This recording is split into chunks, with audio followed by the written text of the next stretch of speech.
Hope is for losers. What happens when Hollywood's most uncompromising director meets actors with equally big egos? You get fireworks and sometimes full-blown war. Oliver Stone isn't your average filmmaker. The three-time Oscar winner behind Platoon, Wall Street, and JFK has spent decades pushing boundaries, on screen and on set. His reputation? A passionate visionary who will stop at nothing to get the performance he wants. And stop at nothing doesn't mean polite suggestions and gentle nudges. It means relentless pressure, fiery confrontations, and in some cases, relationships so scorched they may never recover. Stone's process is raw. He believes in total immersion, demanding authenticity from every frame. That might mean dragging his cast through grueling rehearsals, tearing into them in front of the crew, or rejecting their ideas with a sting that leaves bruises. Not physical, but emotional. For some actors, this has been the making of them. For others, it's been pure misery. In Hollywood, people talk about creative differences as a polite way of saying two personalities couldn't coexist. But in Oliver Stone's case, there's nothing polite about it. These clashes weren't quiet disagreements. They were loud, public, and often deeply personal. And because Stone is never shy about speaking his mind, the grudges sometimes lasted long after the credits rolled. Over the years, his set has been a battleground for ego, ambition, and artistic control. Some actors folded under the pressure, others fought back just as hard. And a few, the rare few, managed to walk away with mutual respect still intact. But the ones we're talking about today, let's just say they're not sending each other Christmas cards. From abrupt firings to verbal beatdowns, from broken promises to behind-the-scenes betrayals, these stories reveal just how combustible Oliver Stone's style can be. This isn't about petty disagreements over wardrobe or lighting cues. This is about personal insults, creative battles, and legendary egos colliding in the middle of a film set. So, which stars have felt the full force of Oliver Stone's temper? Which actors pushed back, and which ones simply walked away? And who, in the end, does Stone consider his absolute worst experience? Let's start counting down the 7 actors who, for better or worse, made it onto Oliver Stone's list of most hated collaborators. Number 7, Jamie Foxx.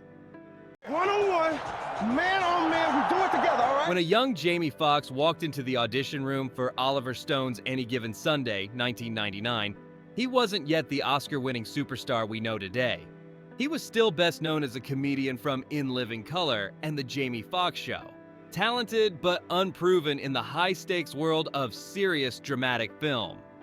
Stone never one for sugarcoating, wasted no time in delivering what might be the most brutally direct feedback of Foxx's career. Foxx later recalled that his audition went so poorly, Stone didn't even bother with the usual Hollywood politeness. Instead, he looked him in the eye and said flatly, "You're horrible. Just get the fucks out of here." And as if that wasn't enough, Stone added a mocking jab on the way out. Jamie Foxx, slave to television. It was the kind of soul-crushing moment that could have ended a career before it started. Most actors would have slunk away and never come back. But Jamie Foxx isn't most actors. He took the insult as a challenge. The sting of Stone's words, and the embarrassment of being dismissed so coldly, lit a fire under him. Determined to prove himself, Foxx went back to the drawing board. He studied the world of professional athletes, shadowed football players, and reshaped his approach. Defense, we just step up. Yeah, whoa. Lay off the D, man. Shark, hear you saying that shit, he'll kick your ass. When he came back for another shot, he didn't walk into that room as a sitcom star trying to act tough. He came in as Willie Beeman, cocky, electric, and ready to lead a fictional NFL team. That second audition changed everything.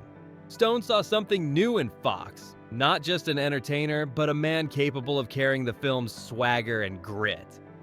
He gave him the part, and Foxx delivered a performance that would become one of the film's standout elements. In fact, Any Given Sunday is now considered a turning point in Foxx's career, paving the way for his dramatic breakthrough in Ali, 2001, and eventually Ray, 2004, which earned him an Academy Award. Looking back, Fox has actually expressed a strange kind of gratitude for Stone's harsh treatment.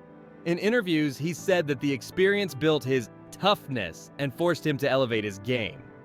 He recognized that Stone's style, while brutal, wasn't always about personal dislike. Sometimes it was a twisted form of tough love. That doesn't mean their working relationship was easy.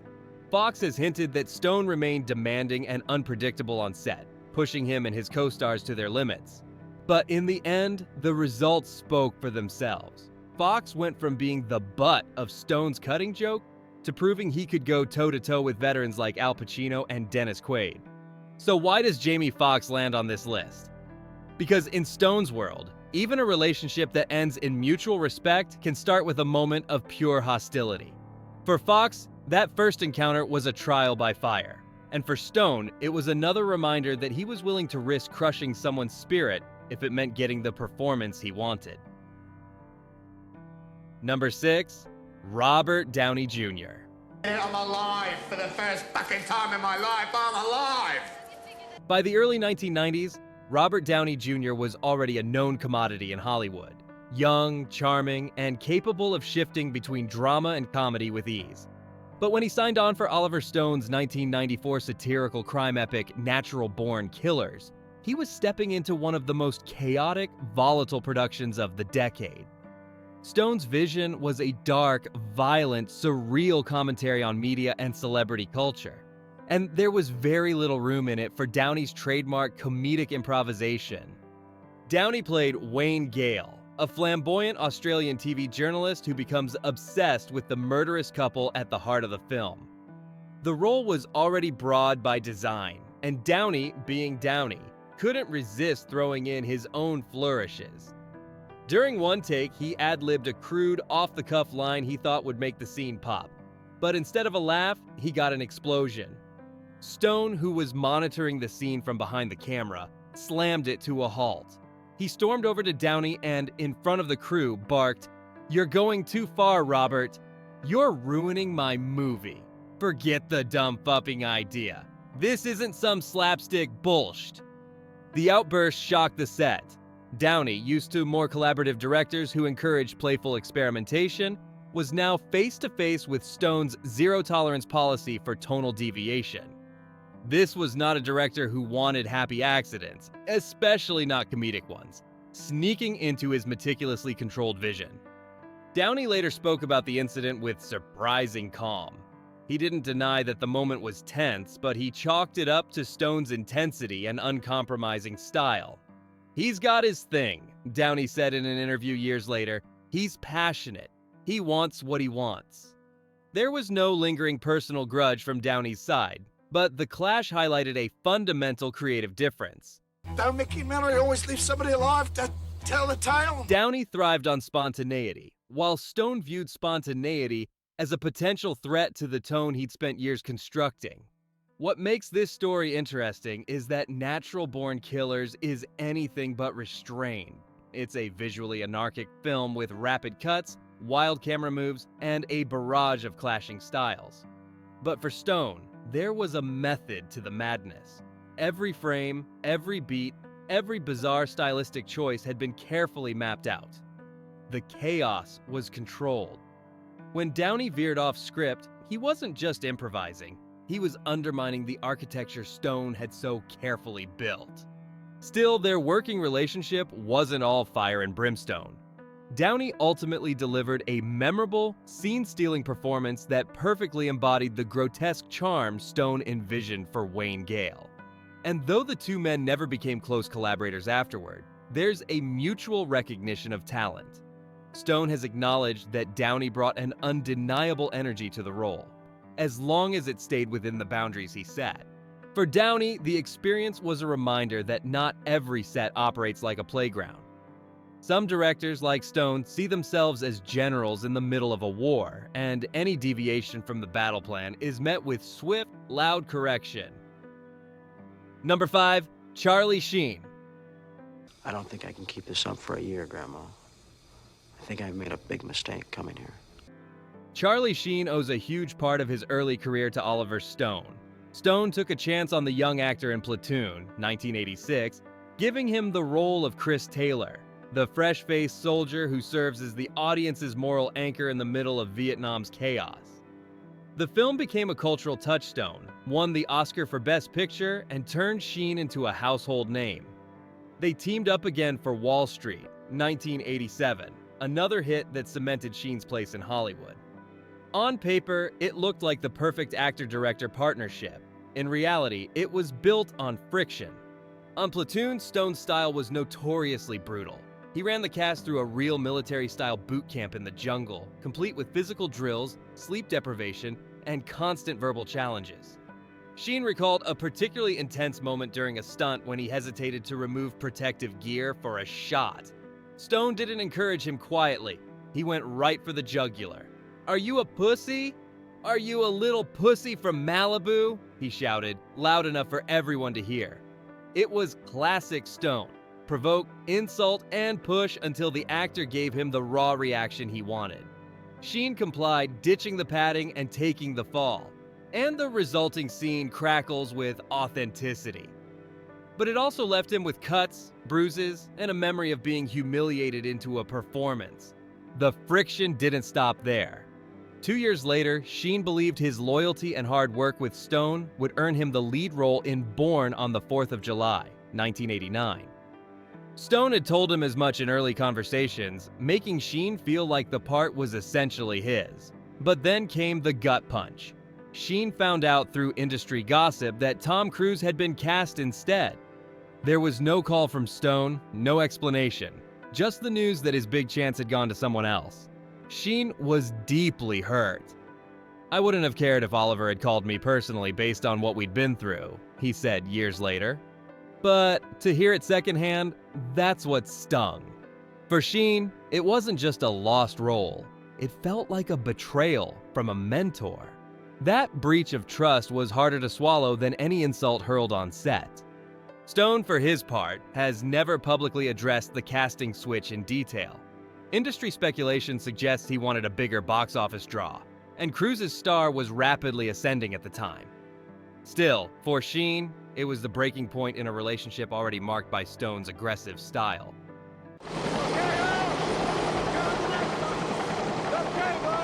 Despite their rocky history, the two men have always acknowledged each other's talent. Stone has praised Sheen's performances in both Platoon and Wall Street, and Sheen still calls those films some of the highlights of his career. But there's no ignoring the scars left behind, both physical from the grueling Platoon shoot and emotional from what he saw as a professional betrayal. Number 4. Val Kilmer. Oliver Stone's The Doors, 1991, is remembered for its raw, immersive portrayal of Jim Morrison, and much of that credit goes to Val Kilmer's uncanny transformation into the rock legend. Get much higher, yeah. Kilmer didn't just act the part, he lived it.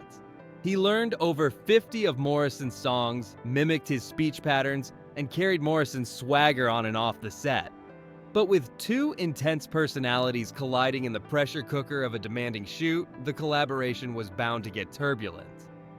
From the beginning, Stone pushed Kilmer as hard as he'd pushed any actor. He demanded complete immersion, often blurring the line between Kilmer and Morrison.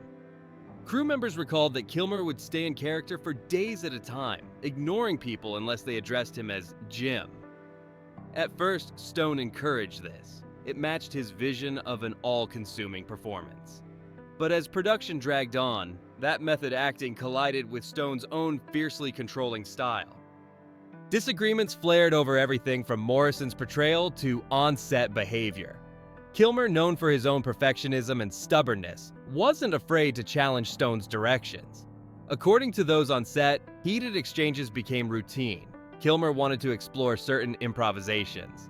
Stone wanted exact execution of his vision. In a clash of egos, neither man was inclined to back down. By the end of filming, the relationship had unraveled. Stone later admitted, "We finished the movie on a poor note. He was not happy with me. He was not grateful to have gotten the role. At the end of the movie, he hurt me by saying things to me that were not kind. It was a bitter experience."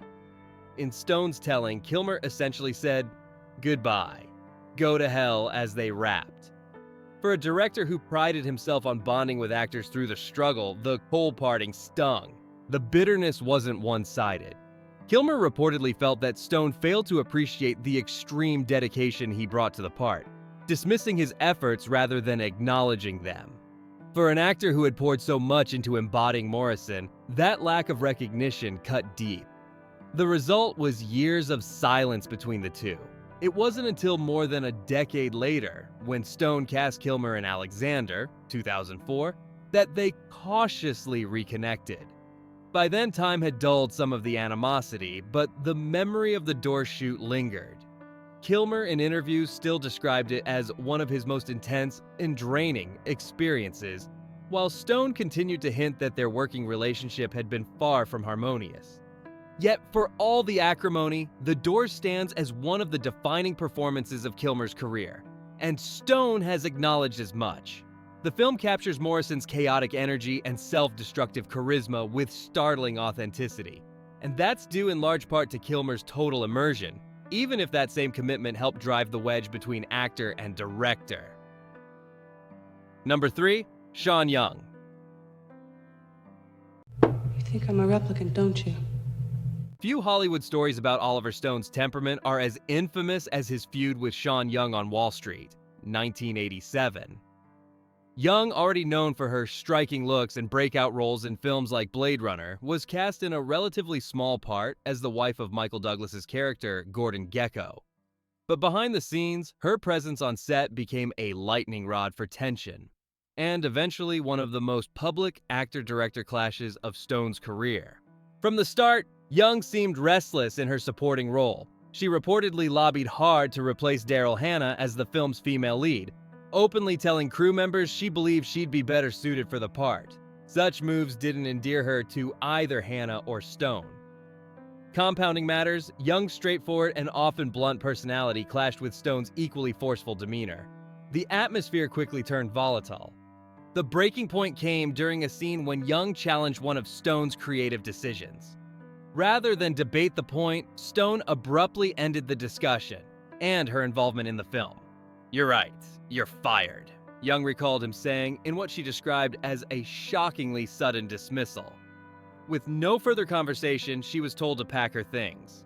What followed became Hollywood gossip legend. Young claimed she was escorted off the set, driven away by a production driver, and unceremoniously dropped at a local bus station. For an actress who had just been working with one of the hottest directors in Hollywood, the humiliation was enormous. She later said the experience left her feeling both stunned and deeply insulted. Adding to the sting, she was also the target of a cruel on-set prank from Charlie Sheen. During a wardrobe break, Sheen reportedly stuck a vulgar note to her back without her knowledge, letting the crew and Stone see it before she discovered the gag. To Young, it was further proof of the toxic environment she'd been dealing with. Young didn't hold back in the aftermath. She publicly branded Stone a bastard and spoke about the incident in multiple interviews, painting a picture of a director with zero tolerance for dissent. Stone, for his part, avoided escalating the feud in public, though years later he conceded that he could have handled the situation better. Still, he didn't walk back the decision to remove her from the project, suggesting that in his mind, the firing had been justified. The egg hatched, And? and 100 baby spiders came out. The Wall Street fallout haunted Young's career for years. She became known as difficult in industry circles, and while she continued to work, her roles grew smaller and less frequent. The incident became a case study in how quickly a promising Hollywood career could be derailed by personality clashes, especially when those clashes involved a director as headstrong as Oliver Stone. Number 2, Shia LaBeouf. When Oliver Stone signed on to direct Wall Street Money Never Sleeps, 2010, he knew the stakes were high. Hard to prove that. The film was both a sequel to one of his most celebrated works and a chance to capture the post-financial crisis mood. Shia LaBeouf, fresh off Transformers fame, was cast as the ambitious protégé opposite Michael Douglas's returning Gordon Gekko. On paper, it seemed like a solid pairing. In practice, it was combustible from day one. From the outset, Stone seemed skeptical of LaBeouf's acting chops. Shia has openly recalled how the director would undermine him with stinging comparisons, telling him, "Don't worry, Tom Cruise wasn't an actor when I first worked with him either." To a young actor hoping to prove himself, the jab cut deep. LaBeouf later described it as like a knife to my heart, a constant reminder that Stone didn't see him as a serious talent. The tension escalated over something relatively small, a line of dialogue. LaBeouf, feeling his character's speech was too repetitive, carefully suggested trimming one of the repeated phrases. Stone's response was swift, icy, and legendary. Locking eyes with LaBeouf, he delivered the line that would become one of his most famous put-downs. "I wrote Scarface. Go fuck yourself." The blunt dismissal left no room for discussion and sent a clear message. On Oliver Stone's set, the script wasn't up for negotiation. But the friction didn't stop there. Stone, known for his psychological tactics, allegedly encouraged LaBeouf to get drunk before filming certain scenes, believing the inebriation would loosen his performance. Once the cameras rolled, however, Stone would push and provoke him, amplifying any insecurities in front of the crew. LaBeouf later said these moments made him feel stupid and exposed, suggesting that the mind games were less about art and more about dominance. Yeah. We all agree? Despite the behind-the-scenes drama, the pair managed to maintain some degree of professionalism. The movie was completed without public blow-ups during production, but the tension was palpable in interviews afterward. LaBeouf was frank in his recollections, never shying away from describing Stone as combative, dismissive, and unrelenting in his critiques. While he stopped short of saying he outright hated Stone, the implication was clear. Their working relationship had been one long battle of wills. Stone, for his part, didn't heap praise on LaBeouf in the years after Money Never Sleeps. While he didn't publicly trash the actor, his silence spoke volumes. In a career where Stone has frequently lauded actors who met his standards, the absence of warm words for LaBeouf was telling. Looking back, it's hard to say if Stone's harshness came from a place of genuine frustration with LaBeouf's performance, or simply from his trademark need to assert control over his set. Either way, the result was a dynamic where the young actor felt constantly on edge, and the veteran director seemed intent on keeping him there. Number 1, Richard Dreyfuss. There was a 1% chance of you dying, sir. Would you eat the lettuce in that sandwich? For all of Oliver Stone's famous blow-ups, few actor-director relationships have been as toxic as his time with Richard Dreyfuss. In fact, Stone himself has called working with Dreyfuss the single worst experience I've ever had with an actor in my life. That's a staggering statement from a man who has clashed with everyone from Jamie Foxx to Val Kilmer. The trouble started on the set of W, 2008, Stone's George W. Bush biopic, in which Dreyfuss was cast as Vice President Dick Cheney. On paper, it was inspired casting. Dreyfuss had the gravitas and skill to nail Cheney's slippery, calculating demeanor. But in practice, the pairing was doomed from the start. According to Stone, Dreyfuss simply wouldn't cooperate. The director claims the veteran actor refused to properly learn his lines, forcing the crew to resort to cue cards during filming. Stone, a notorious stickler for preparation, saw this as both unprofessional and disrespectful. It was like trying to direct someone who wasn't even interested in the job, he later complained. Matters weren't helped by their combustible personalities. Both men are strong-willed, outspoken, and unafraid to throw verbal punches. On set, this manifested in frequent shouting matches. Stone has recounted one particular incident where tensions boiled over so badly that he literally dragged Dreyfuss outside to deliver a private, expletive-laden lecture, an act the director half-jokingly described as reading him the riot act. In that moment, Stone admitted, "Yeah, I was a fascist," owning the fact that he had gone into full authoritarian mode just to keep the production on track. Dreyfuss, for his part, had no problem firing back.